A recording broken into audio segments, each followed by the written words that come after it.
Bilang kalau mulai ini. Oke. Bismillahirrahmanirrahim. Assalamualaikum warahmatullahi wabarakatuh. Assalamualaikum warahmatullahi wabarakatuh.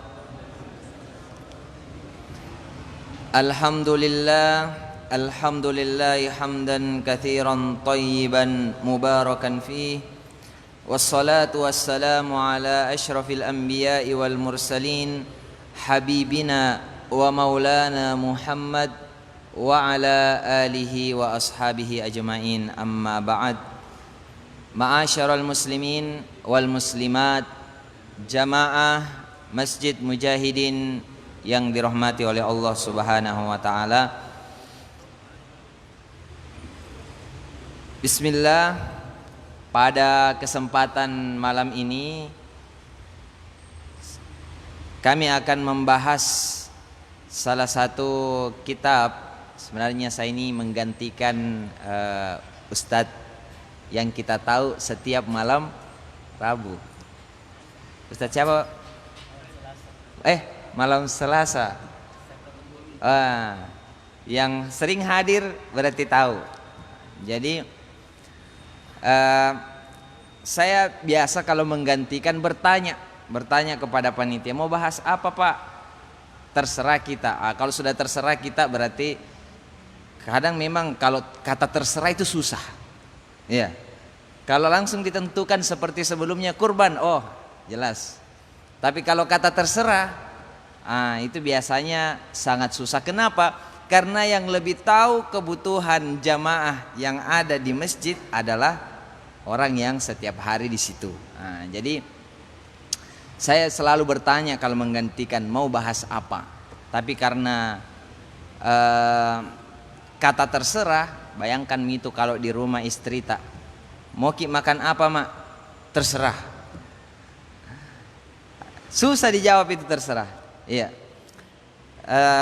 Jamaah yang dimuliakan oleh Allah Subhanahu wa taala, oleh karena itu izinkan saya memilih salah satu kitab. Kitab ini namanya Bidayatul Hidayah, yang insya Allah semua orang membutuhkannya. Jadi setiap saya mengganti di sini kalau tidak ada request judul, ini yang akan kita bahas. Kitab Bidayatul Hidayah, bukunya seperti ini Pak. Ada terjemahannya kalau yang dijual di Indonesia.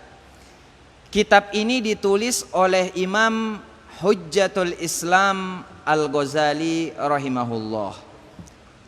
Kalau jamaah biasa mendengar kitab Ihya Ulumuddin, ini kitab yang paling lengkap, membahas semua yang dibutuhkan oleh seorang mukmin. Ini versi kecilnya, Bidayatul Hidayah. Jadi Imam Ghazali tahu tidak semua orang punya waktu yang banyak untuk mengkaji kitab Ihya Ulumuddin yang tebalnya itu 8 jilid. Maka Imam Al-Ghazali buatkan versi kecilnya, yaitu kitab yang dinamakan Bidayatul Hidayah. Hidayah kita tahu, hidayah itu adalah nikmat terbesar yang diberikan Allah kepada hamba-hambanya yang Allah cintai. Nikmat hidayah, ditunjukkan kepadanya kebenaran, apa yang harus dia lakukan, sehingga nanti di kehidupan akhirat dia tidak menjadi salah satu orang-orang yang merugi. Ini pentingnya hidayah. Di kitab ini Bidayatul Hidayah, Imam Al-Ghazali rahimahullah menjelaskan perintah-perintah Allah dan larangan-larangan Allah yang sifatnya memotivasi. Setelah itu beliau menjelaskan orang yang dapat hidayah biasanya kurang mengerti apa yang harus dia lakukan. Maka Imam Al-Ghazali jelaskan, orang yang dapat hidayah kalau mau melakukan ketaatan seperti ini.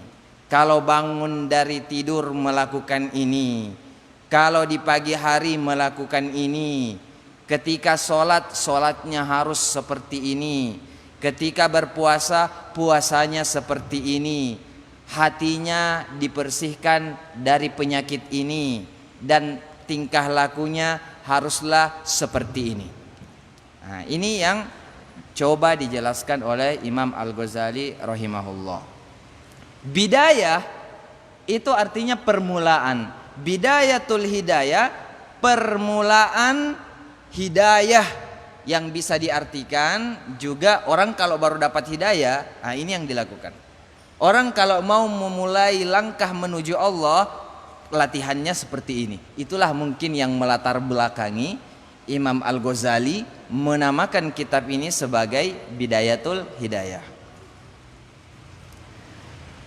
Beliau membagi ke beberapa bagian. Yang bagian pertama itu Al-Qismul Awal fit Ta'at, tentang ketaatan. Ya. Kita semua tahu jamaah sekalian, ketaatan itu selain di dunia, di akhirat pasti akan berbuah surga. Di dunia ini juga orang-orang yang taat Allah tidak akan samakan dengan orang yang tidak taat. Itu tidak Allah akan samakan. Orang mukmin sama orang yang tidak mukmin, meskipun secara zahir kita lihat, kalau kita melihat dunia barat lebih maju yang mayoritasnya tidak beriman, secara zahir mereka lebih maju. Tetapi secara batin saya yakin orang yang beriman itu jauh lebih merasa bahagia dan tenang. Ini yang harus menjadi keyakinan kita.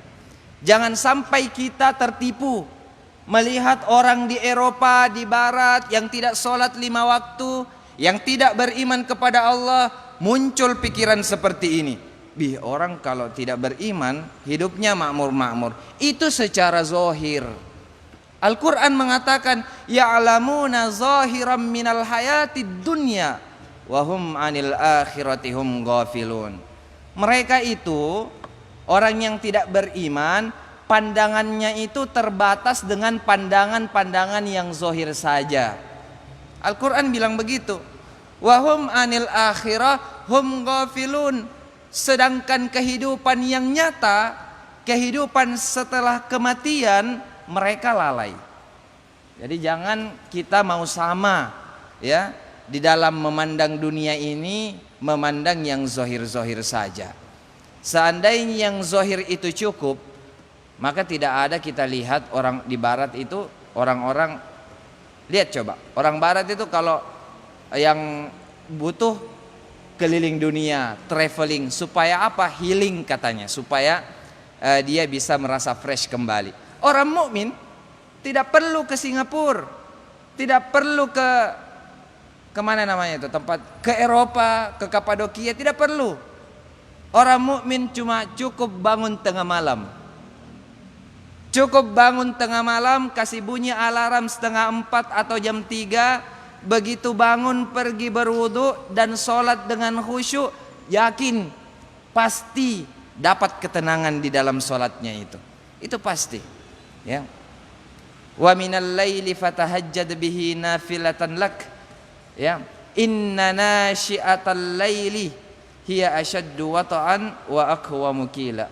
Aktivitas ibadah di malam hari, khususnya di sepertiga malam terakhir, itu damage-nya, itu masuk ke dalam hatinya, itu jauh lebih dalam. Wa aqwamu qila. Dan memberikan ketenangan itu lebih dahsyat. Jadi kalau kita punya masalah, coba kita bangun sebelum subuh, kita sholat tahajud, rasakan ketenangan yang Allah janjikan di dalam Al-Quran. Ya. Jamaah yang dimuliakan oleh Allah Subhanahu wa ta'ala, itu di akhirat pasti. Adapun di dunia, di dunia ini tidak ada orang, ini janji Al-Quran ini, merubah taatnya lebih baik daripada sebelumnya, kecuali kehidupannya pasti lebih baik. Ini sudah kaidah Al-Quran ini. Jadi misalkan ada orang sholat 5 waktunya masih kurang, lalu besoknya dia berniat dan berazam untuk menjaga sholat 5 waktunya. Al-Quran mengatakan hidupnya yang saat dia menjaga sholat 5 waktunya itu pasti lebih baik daripada saat dia tidak menjaga sholat 5 waktunya. Itu pasti itu. Man amana wa amila salihan falanuhyiyannahu hayatan thayyibah. Ini Al-Quran yang ngomong. Barang siapa yang beriman lalu beramal soleh, maka kami janjikan dia kehidupan yang baik dan bagus. Jadi semakin orang menambah ketaatannya, maka akan semakin bagus hidupnya yang dia rasakan. Meskipun bagi orang lain lagi-lagi secara zohir, kita tidak boleh seperti orang yang tidak beriman secara zohir. Tetapi yang dia akan rasakan itu pasti jauh lebih baik. Yang masih sholat 5 waktu saja, lalu besoknya dia berazam, saya harus melaksanakan sholat rawatib 12 rakaat. Selain sholat 5 waktu, pasti kehidupannya lebih bagus untuk dia yang ia akan rasakan setelah dia melakukan sholat rawatib. Ini pasti. Ini janji Al-Quranul Karim yang tidak mungkin, semua kita yakin di sini sepakat tidak mungkin meleset. Ya. Jadi jamaah sekalian yang dirahmati oleh Allah, itu yang pertama yang di dunia. Lalu kedua, orang yang taat kepada Allah, kita kan manusia tidak bisa dipungkiri. Kadang kalau kita melihat hal-hal, hati kita tertarik, tapi itu haram. Ya, kalau Nabi bilang Ustadz Das'ad, kalau ada orang misalkan perempuan, ya, nah buka auratnya, kita sebagai laki-laki pasti ada tertarik itu. Ya, Nabi bilang tidak dilihat dosa, tidak dilihat barang bagus. Tapi disitulah ujiannya.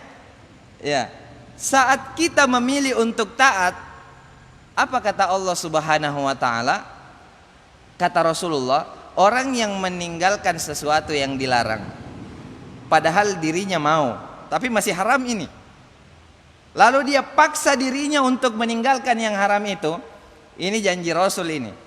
Dan janji Rasul sama dengan janji Allah. Maka suatu saat dia akan mendapatkan yang haram itu dalam keadaan halal. Iya. Apapun itu. Jadi kalau kita misalkan ada ini uang, ya, saya mau sekali uang, suka uang, tapi ini uang kalau saya ambil haram, ya, jadi dia tahan. Karena apa? Karena Allah dan Rasulnya larang. Maka uang dengan jumlah itu, karena dia berhasil melawan nafsunya untuk melangkah ke sesuatu yang diharamkan oleh Allah, maka itu nanti akan ia dapatkan dalam keadaan yang halal. Ya. Apapun itu yang kita inginkan, mau itu perempuan, mau itu harta, mau itu jabatan, mau itu pangkat, semua yang kaitannya dengan hal-hal yang memang fitrahnya kita sebagai manusia tertarik dengan hal-hal seperti itu. Kalau kita tinggalkan saat kita diuji barang itu dalam keadaan haram, maka nanti Allah jadikan itu datang kepada kita dalam keadaan yang halal.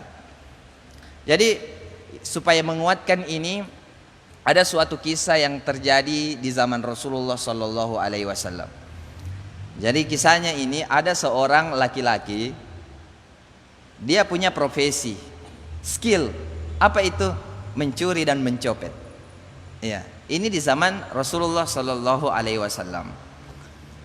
Tapi pemuda ini karena dianya orang baik, ya, cuman mungkin karena hidup dalam lingkungan yang membuatnya seperti itu, atau kebutuhan yang mendesak, atau apapun itu, akhirnya dia tumbuh menjadi pencopet dan pencuri. Skillnya hebat.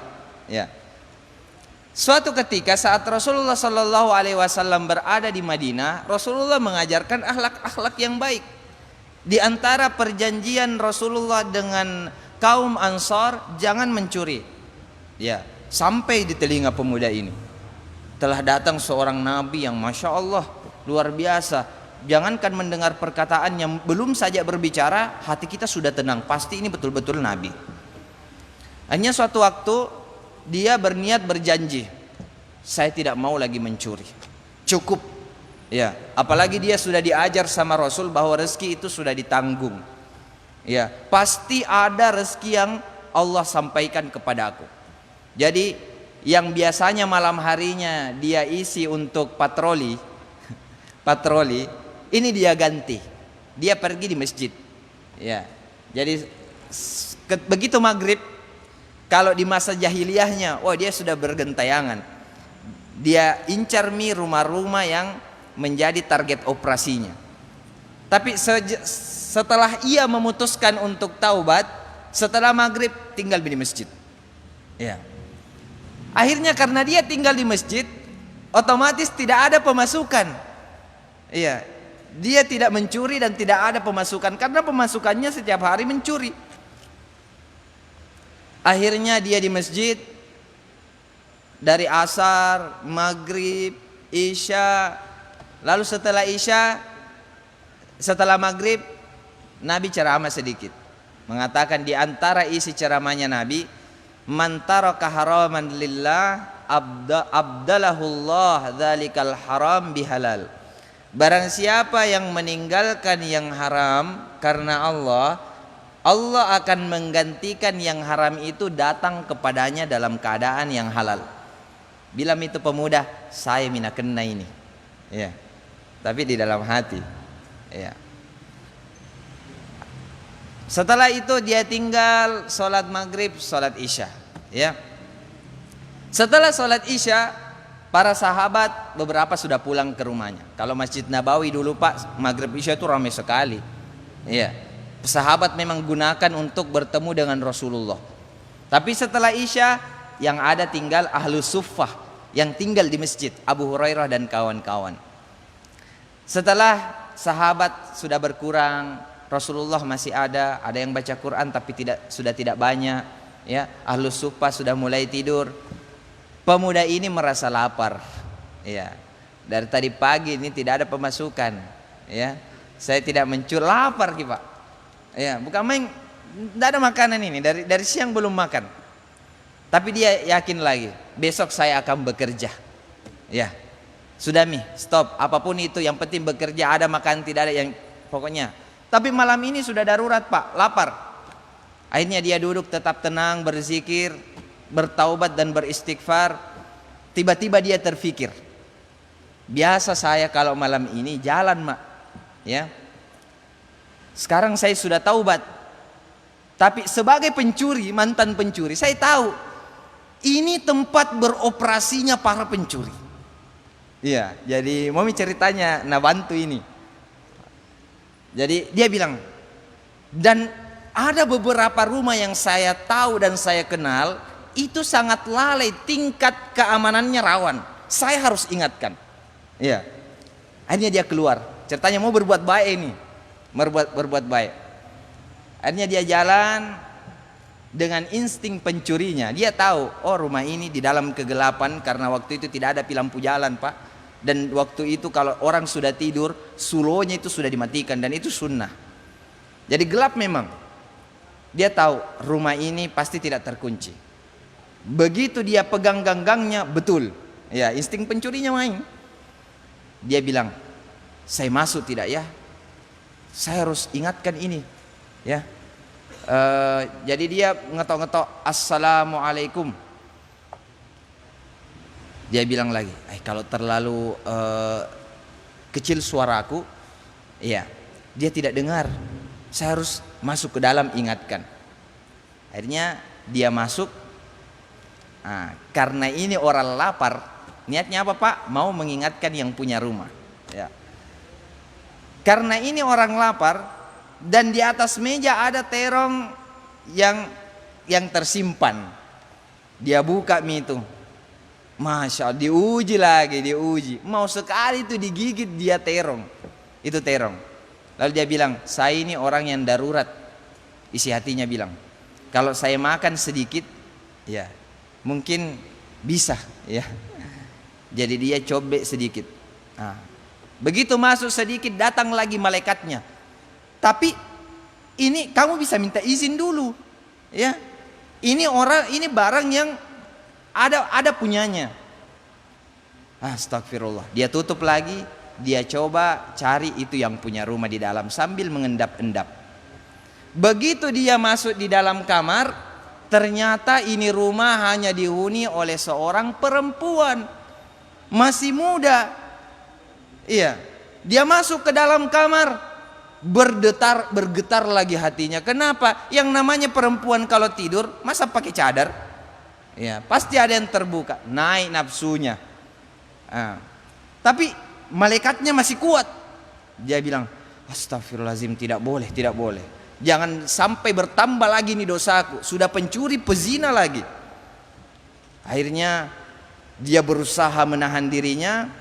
Dia kuatkan dirinya melangkah ke pintu. Dia tutup baik-baik itu pintu. Baru dia ketok keras-keras. Baru berteriak assalamualaikum. Baru lari banyak. Supaya mengingatkan yang punya rumah. Lari dia ke Masjid Nabawi. Tak poso-poso, berkeringat. Dan takut sekali jangan-jangan tadi ada yang lihat perbuatannya. Ya, dia masih tobat. Ya, belum melakukan apa-apa. Akhirnya dia tidak berhenti duduk memperhatikan ada orang satu yang baca Al-Quran, yang lain sudah tidur dan ada Nabi. Dia mendengarkan bacaan Al-Quran di antara ayat yang dibaca. Sesungguhnya orang-orang yang berbuat dosa itu kalau ia datang kepada Allah Subhanahu wa ta'ala dengan tidak menyekutukannya dengan sesuatu apapun, maka Allah akan mengampuni seluruh dosanya. Iya. Selalu dia bilang di dalam hatinya, saya mi ini. Dia nikmati itu bacaan Al-Quran. Tiba-tiba datang seorang yang memberi salam, kakek-kakek, assalamualaikum. Pemuda itu balik dan terkejutnya bukan main. Kakek-kakek itu ditemani oleh seorang perempuan yang tiada lain tiada bukan yang dia lihatnya tadi di rumah. Domba mi ini orang mati mija. Habis mah ini, ya, ndak bisa lari kemana, ya. Sambil gaya orang berzikir, mengintip ke samping. Terlihat kakek itu ngobrol dengan Rasulullah. Iya. Takut jangan sampai Rasulullah memanggilnya. Dan betul. Tiba-tiba Rasulullah memanggilnya. Ya fulan. Sini. Mati mak. Selesai sudah saya. Iya ya Rasulullah. Sudah menikah? Iya. Belum ya Rasulullah. Ya, jangankan menikah, untuk makan saja saya ini kelaparan dari tadi sore. Ya. Kata Rasulullah, ini ada sahabatku, ya, yang kakek-kakek ini. Dia didatangi sama ponakannya perempuan seorang janda. Ya. Ini ponakannya melapor, ya. Tadi malam dia bermimpi dimasuki pencuri. Ya.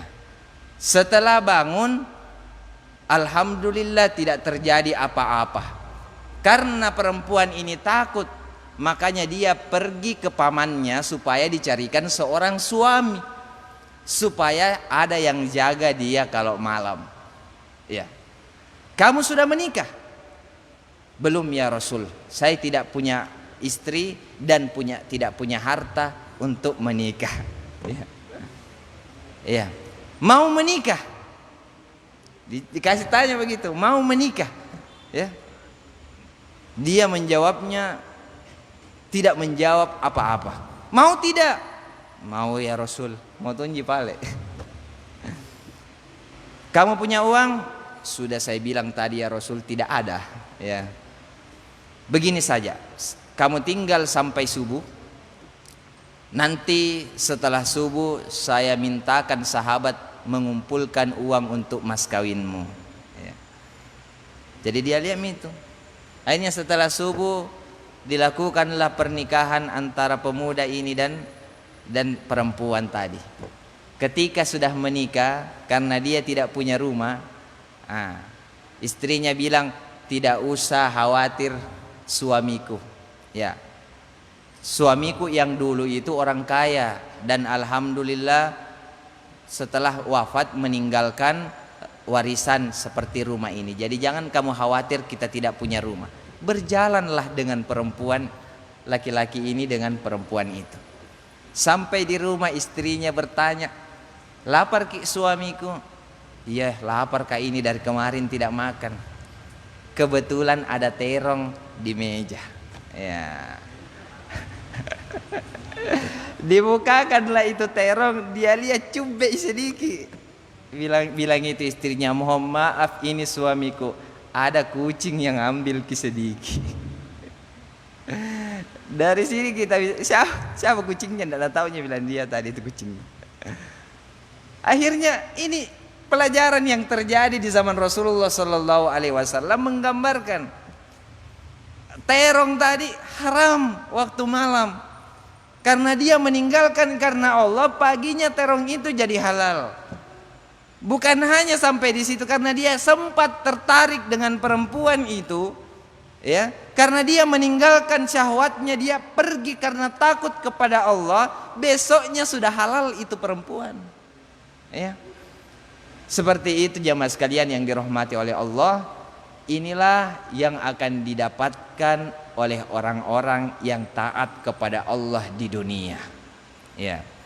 Zuyina linnas hubbus syahawat minan nisa'i wal banin wal qanatiril muqantarati wad dhahabi wal fiddah wal khailil musawwamati wal an'ami wal hars zalika mata'ul hayatid dunya. Yang namanya manusia itu pasti tertarik dan suka tertipu dengan pernak-pernik dunia. Ya. Lihat mobil mau, lihat rumah mau, lihat ini dan itu mau. Ya. Tapi kita diuji ini, bagaimana mendapatkan itu dengan cara yang halal. Kalau kapan kita disodorkan dalam keadaan yang haram, ini ujian. Kalau kita tinggalkan karena Allah, ya bukan karena manusia ada yang lihat, itu nanti akan datang dalam keadaan yang halal. Artinya kalau sudah sampai di depan ini, yang bisa kita ambil, ya sudah bisa kita ambil, tapi kendalanya itu haram, berarti yang menghalangi kita itu karena takut kepada Allah. Ya, artinya tidak ada orang yang lihat ini, bisa kita caplok, ya. Cuma karena kita merasa diawasi oleh Allah, akhirnya kita tinggalkan. Itu akan datang di kemudian hari dalam keadaan yang halal. Persis yang terjadi di dalam riwayat yang kita ceritakan tadi. Ya. Jamaah yang dimuliakan oleh Allah Subhanahu wa taala. Jadi yang pertama, Imam Al-Ghazali membahas tentang at-ta'ah. Apa itu ta'ah? Ketaatan. Ya. Cuman biasa kita anggap ketaatan itu kalau kita sholat itu sudah pasti taat, ya. Sholat taat, puasa taat, mencuri tidak taat, berzina tidak taat, makan babi tidak taat. Padahal yang namanya ketaatan sebenarnya adalah apa yang Allah mau dari kita di waktu itu. Contohnya, kalau lagi menjelang sholat maghrib atau setelah asar, Allah tidak mau kita sholat sunnah. Ya, jadi orang sholat sunnah setelah asar itu tidak taat. Ya, contohnya lagi seperti di hari tasyrik, Allah mau kita puasa tanggal 8, 9 sunnah. Tanggal 1 sampai 9 Zulhijjah Allah mau kita puasa. Lebih sunnah tanggal 8 dan jauh lebih sunnah tanggal 9 puasa Arafah. Tapi Allah tidak mau kita puasa di tanggal 10, 11, 12, 13. Jadi yang namanya taat setiap hari itu berbeda apa yang Allah mau dari kita. Ya. Allah mau kita sholat subuh, sholat sunnah sebelum sholat subuh, taat. Allah tidak mau kita sholat sunnah setelah subuh, berarti sholat sunnah setelah subuh tidak taat. Ya. Jadi jamaah yang dirahmati oleh Allah, dari sini kita bisa memetik bahwa yang namanya ketaatan itu membutuhkan yang namanya ilmu. Ya. Membutuhkan ilmu supaya kita mengetahui apa yang Allah mau. Ya, jadi bukan hanya sholat itu taat, makan babi itu tidak taat. Bisa saja terbalik di dalam kondisi tertentu. Ya, sholat ketika pas-pas matahari di atas itu tidak taat. Makan babi ketika dia berada di dalam hutan dan sudah mau mati kalau tidak makan, makan babinya taat. Ya, karena menjaga diri untuk hidup itu mudaratnya lebih kecil dibanding memakan babi di dalam kondisi seperti itu. Nah, jadi taat itu apa yang Allah mau saat kita posisi kita sekarang dan waktu yang kita alami sekarang, itu yang namanya taat. Jadi dari sini yang namanya taat itu membutuhkan yang namanya ilmu atau memahami apa yang Allah mau dari kita. Ya. Jamaah yang dimuliakan oleh Allah Subhanahu wa taala. Oleh karena itu pertama Imam Al-Ghazali mau mengajarkan i'lam anna awamirullahi ta'ala faraidu wa nawafilu. Yang namanya perintah Allah itu dua. Itu harus jelas dua. Yang pertama namanya faraid atau wajib, yang kedua namanya nawafil atau sunnah. Ini harus kita tahu, ya. Salat, ada salat wajib 5 waktu saja. Selain itu salat sunnah. Itu harus jelas. Di dalam salat ada 17 yang wajib, ada yang tidak, yang banyak sekali itu tidak wajib. Ini harus jelas. Ya. Supaya apa? Karena orang meskipun melakukan ketaatan tetapi prioritasnya itu tak balik-balik, bagi Allah itu tidak taat. Ya. Contohnya seperti orang yang mati-matian sholat sunnah tapi bobol sholat wajibnya, bagi Allah ini tidak taat. Ya. Sholat malam dari habis isya, wah mulai misal Allahu Akbar. Ya, saya sholat malam ini. Padahal kapasitasnya ya belum seperti itu. Akhirnya dia sholat malam sampai jam 4. Begitu jam 4 ngantuk, tidur, bangun zuhur.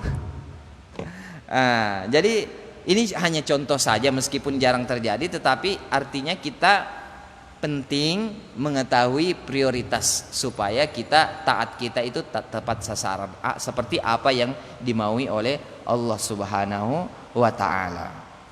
Jadi misalkan ada orang yang baru hijrah, baru mulai sholat, jangan dulu sholat sunnahnya, pastikan dulu sholat wajibnya itu sudah terbiasa. Ya, sholat 5 waktunya terbiasa. Karena khawatirnya kalau dimulai dengan harus tahajud, akhirnya dia tahajud.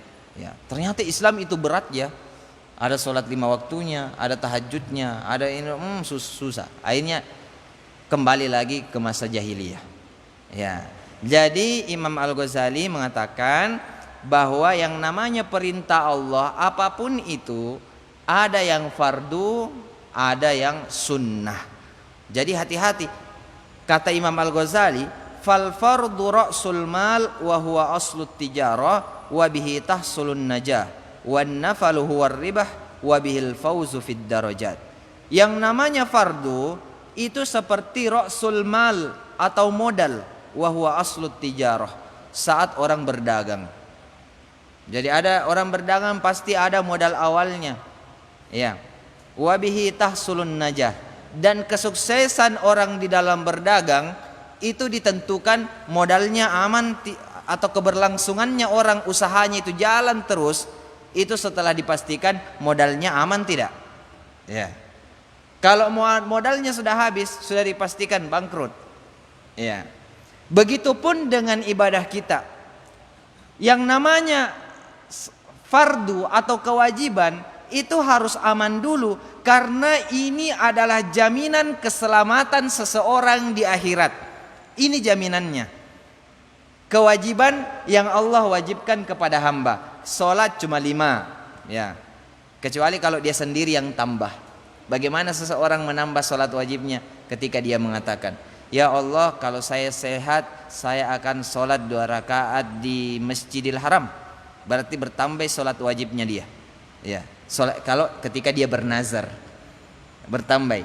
Jadi salat wajibnya itu selain salat 5 waktu, dia harus salat minimal 1 kali 2 rakaat di Masjidil Haram. Ya, itu kalau bernazar. Nah, kalau puasa cuma Ramadan 30 hari. Zakat fitrah, zakat wajib bagi yang wajib zakat, haji bagi yang mampu. Ini adalah jaminan keselamatan seseorang. Semua orang yang beres hal ini selamat. Ya, karena ini adalah modal. Ya. Wan nafal, adapun hal-hal yang sifatnya sunnah, itu ribah, adalah tambahan atau keuntungan. Ya. Jadi orang kalau berdagang beda-beda rezekinya. Ya. Beda-beda rezekinya, Pak. Biarpun tetangga tokonya ada yang untungnya 1 juta, ada yang untungnya 1.200.000, ada yang untungnya 1.300.000. Seperti itulah kira-kira orang yang sudah sama sholat 5 waktu, ada yang ada rawatibnya, ada yang rawatibnya cuma sholat-sholat tertentu, ada yang tambah sholat malam, ada yang tambah sholat duha, ada yang tambah sholat sunnah wudhu. Dan begitulah berbeda-beda. Persis seperti kehidupan kita di dunia ini, beda-beda rezeki yang kita dapatkan. Ya. Jadi modal dulu yang harus aman. Karena yang namanya hal-hal sunnah itu hanyalah bersifat, artinya seperti keuntungan. Boleh kita berbeda macam-macam, itu tidak apa-apa. Ya, yang jelas modal ini harus aman dulu. Dan ini semua muslim sama, modalnya harus aman supaya dia di akhirat aman, dan kunci dan jaminan dia masuk surga. Ya. Jadi kalau sebenarnya, jadi pertama kita harus tahu prioritas di dalam taat. Kemudian yang kedua, ternyata masuk surga itu gampang. Masuk surga itu gampang. 5 sholat 5 waktu, ya. Sholat 5 waktu, puasa 30 hari, ya. Kalau tidak mau wajib zakat, jangan jadi orang kaya. Kalau tidak mau wajib haji, jangan jadi orang kaya. Selesai, ya. Makan yang halal dan yang haram tinggalkan. Kalau melakukan yang haram, taubat. Selesai, masuk surga sudah. Ya. Nah, cuman kata Imam Al-Ghazali, wa bihil fauz bid darajat. Dengan hal-hal yang sunnah itu tingkatan di surga. Nah, jadi tapi nanti itu yang cuma sholat 5 waktu masuk surga, iya masuk surga. Tapi jangan protes kalau orang yang banyak sholat sunnahnya itu di Firdaus. Ya. Orang yang puasa cuma 30 hari masuk surga. Tapi jangan protes, ya. Kalau orang yang puasa Senin Kamis, orang yang puasa 3 hari setiap bulan, itu tempatnya jauh lebih tinggi. Nah, seperti itu jamaah sekalian yang dirahmati oleh Allah. Ya. Tapi kalau masuk surga gitu, sudah masuk ke dalam surga ke kita satu, ya. Dua-duanya itu sudah aman itu, ya. Artinya kita sudah lebih mulia daripada orang yang paling kaya di dunia, kemudian dia lipat gandakan kekayaannya 7 kali lipat, ya. Karena orang yang mendapat derajat paling rendah di surga itu adalah orang yang permisalannya kekayaan di dunia dijadikan satu, ya. Termasuk di situ kekayaannya Nabi Sulaiman, ya. Termasuk di situ kekayaannya Fir'aun, ya. Termasuk di situ kekayaannya orang yang paling kaya, yang paling keren rumahnya kita lihat. termasuk di situ kekayaannya Raffi Ahmad. Siapa lagi? Michael Hartono yang katanya paling kaya, Bill Gates, termasuk semua. Kemudian itu dikali 7. Nah, itu yang didapat orang yang paling sedikit hartanya di surga. Ya. Itu yang paling sedikit itu, ya. Yang paling sedikit. Di atasnya itu sudah, ya. Sudah, itu sudah tidak bisa dibayangkan. Nah, qala sallallahu alaihi wasallam yaqulullahu tabaraka wa ta'ala. Rasulullah bersabda di dalam sebuah hadis qudsi, ma taqarrabah, tidaklah mendekatkan kepadaku, ilayya al-mutaqarribun, orang-orang yang mendekatkan diri, bimisli adai maftarattu alaihim, dengan melakukan apa yang aku wajibkan. Jadi cara mendekatkan itu jaminannya, kuncinya adalah melakukan yang wajib. Orang yang melakukan hal yang wajib itu sudah dikatakan orang yang dekat dengan Allah. Ya. Makanya hati-hati Pak. Kalau selalu itu diajarkan kita kepada Rasul untuk berdoa, Allahumma inni a'udzubika min an azlim au uzlam. Saya berlindung kepada Allah supaya saya tidak menzolimi. Ya, karena orang kalau kita menzolimi, lalu orang itu sholat 5 waktu saja, berarti orang itu sudah termasuk orang yang dekat dengan Allah. Kita menzolimi orang yang dekat dengan Allah, itu bahaya. Ya. Karena di hadisnya saja itu, jangankan orang yang dekat dengan Allah, lapas hadisnya menzolimi saudara semukmin, ya, saudara seiman, ya, belum tentu dekat atau tidak dekat dengan Allah. Itu doanya menjadi salah satu dari 3 doa yang paling mustajab. Ya. Apalagi orang yang dekat dengan Allah. Dan orang kalau sudah sholat 5 waktu itu sudah dekat dengan Allah Subhanahu wa ta'ala. Ini hadisnya. Wala yazalul abdu yataqarrabu ilayya bin nawafil. Dan tidaklah berhenti seorang hamba mendekatkan diri kepadaku dengan menambah amalan-amalan sunnah, hatta uhibbah, sampai aku mencintainya. Nah, di sini membuat kita paham bahwa kedekatan kepada Allah, daerah kedekatan kepada Allah itu bermacam-macam. Ada yang cuma dekat, ada yang lebih dekat, dan ada yang sangat dekat.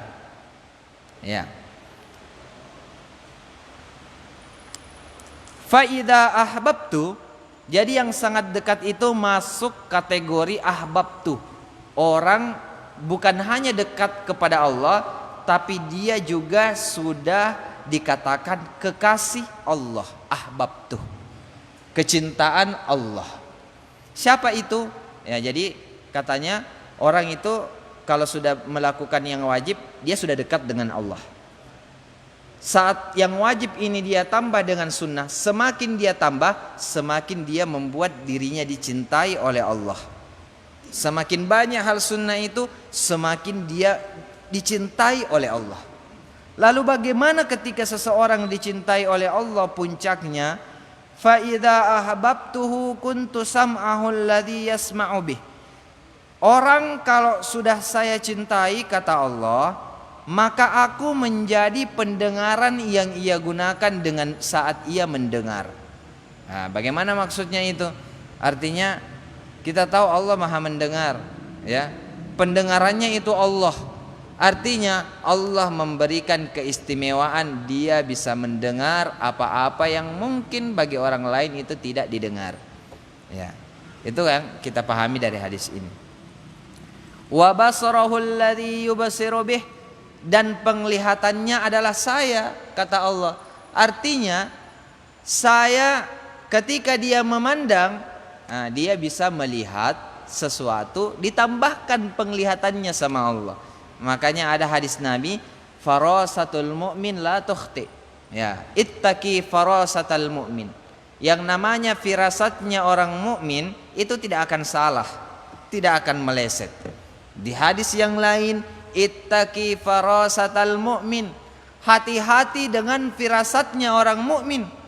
Fa innahu yara binurillah. Karena firasatnya itu tajam, dia melihat dengan cahaya Allah.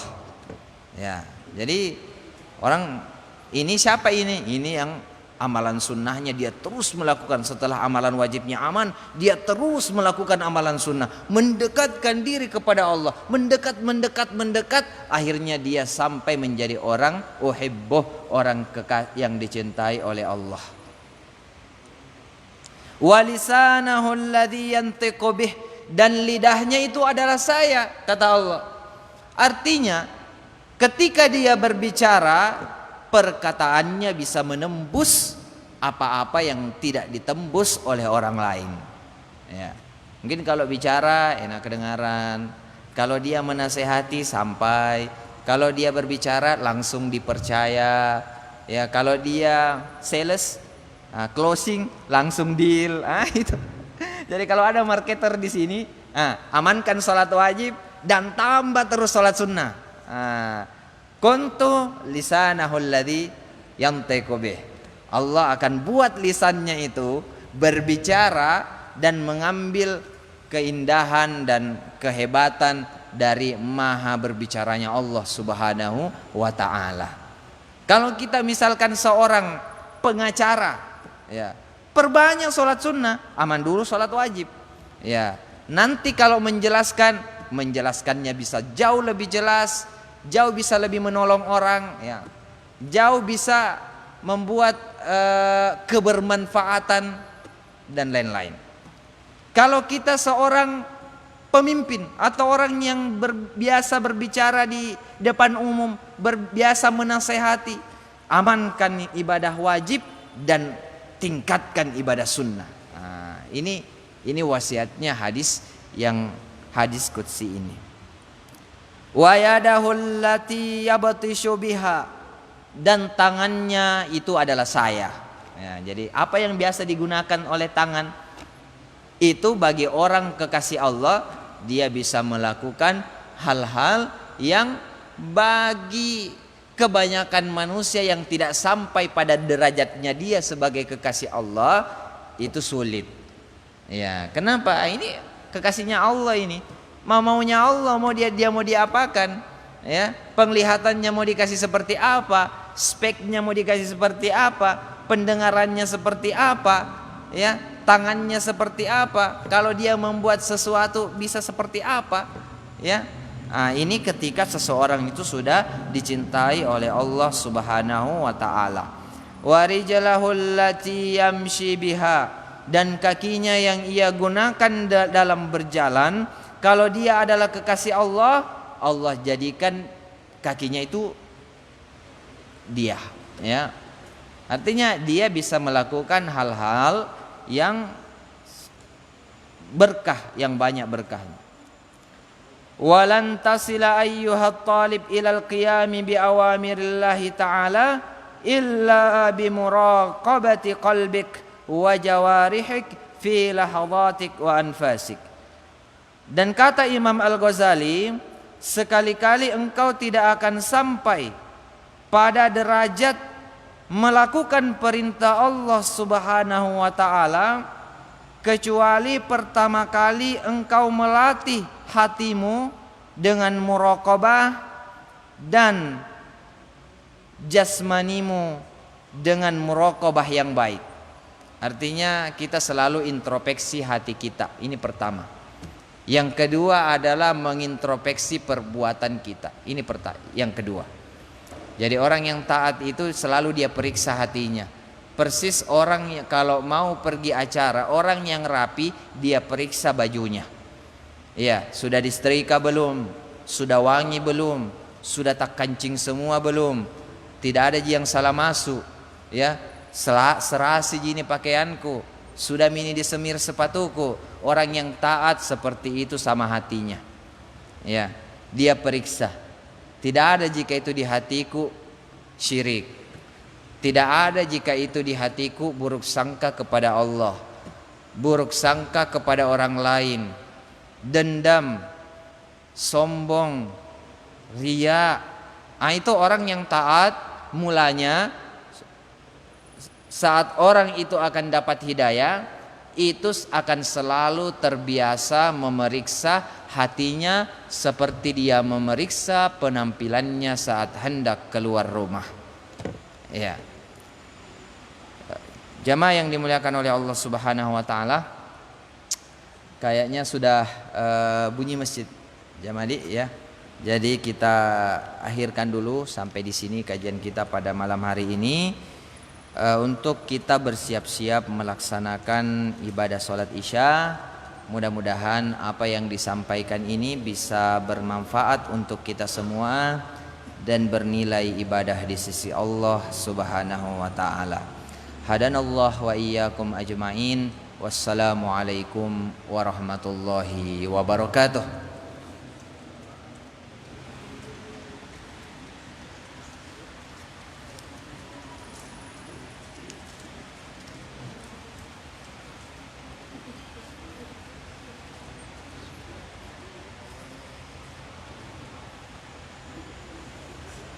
Ya.